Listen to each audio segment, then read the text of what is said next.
नमस्कार प्रिय भक्तगण। मैं आपको सुनाने जा रही हूँ जितिया जीवित पुत्री का व्रत कथा।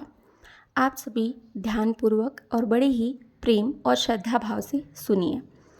इन दो कथाओं के बिना जितिया व्रत कथा अधूरी है। आइए शुरू करते हैं जितिया व्रत कथा। चिल्हो सियार की कथा। एक समय की बात है, एक चील और सियारन नर्मदा नदी के पास एक जंगल में रहा करते थे। दोनों ने वहाँ कुछ महिलाओं को व्रत पूजन करते देखा और खुद भी ये व्रत रखने का संकल्प लिया। इस उपवास के दौरान सियारन को भूख बर्दाश्त नहीं हुई, इसलिए उसने चुपके से भोजन कर लिया। दूसरी ओर चील ने इस व्रत का विधि विधान से पूरी किया। अगले जन्म में चील और सियारन दोनों राजकुमारी बनकर सगी बहनें हुई, जिसमें सियारन बड़ी बहन थी और चिल्हो छोटी बहन थी। दोनों बहनों की शादी हो गई, लेकिन सियारन रानी के जो भी बच्चे होते वे मर जाते, जबकि चिल्हो के बच्चे स्वस्थ रहते।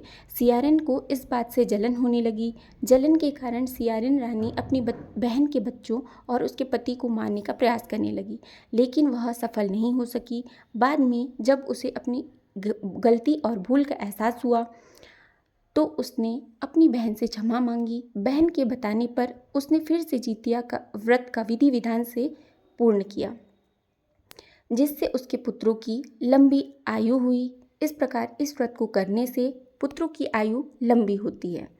दूसरी व्रत कथा है जितिया व्रत की कृष्ण भगवान से जुड़ी कथा। महाभारत युद्ध के समय अपने पिता की हत्या से नाराज हुए अश्वत्थामा ने पांडवों से बदला लेने की सोची। गुस्से में वह पांडवों के शिविर में घुस गए, जहां उस वक्त 5 लोग सो रहे थे। अश्वत्थामा को लगा कि यही 5 पांडव हैं और उन्होंने सोते हुए ही उन्हें मार डाला, लेकिन असल में वह 5 पांडव नहीं बल्कि द्रौपदी के 5 संतानें थीं। जब अर्जुन को ये बात पता चली तो उन्होंने अश्वत्थामा को बंदी बनाकर उनकी दिव्य मणि छीन ली। इसके बाद अश्वत्थामा का गुस्सा और भी ज़्यादा बढ़ गया।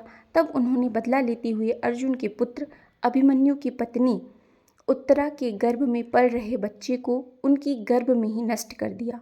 लेकिन भगवान कृष्ण ने अपने पुण्य का फल उत्तरा के मृत संतान को देकर उसे फिर से जीवित कर दिया। इस तरह मरकर पुनः जीवित होने की वजह से ही इस बच्चे का जीवित पुत्र का रखा गया। कहते हैं उसी समय से बच्चों की लंबी उम्र की कामना करते हुए जितिया का व्रत रखे जाने की परंपरा शुरू हुई। इस व्रत को रखने से अपने बच्चों की आयु लंबी होती है, सुख समृद्धि मिलती है। इस व्रत को सभी को करनी ही चाहिए। अगर कथा अच्छी लगी हो तो मेरे चैनल को सब्सक्राइब करें और बेल आइकन को प्रेस करना ना भूलें।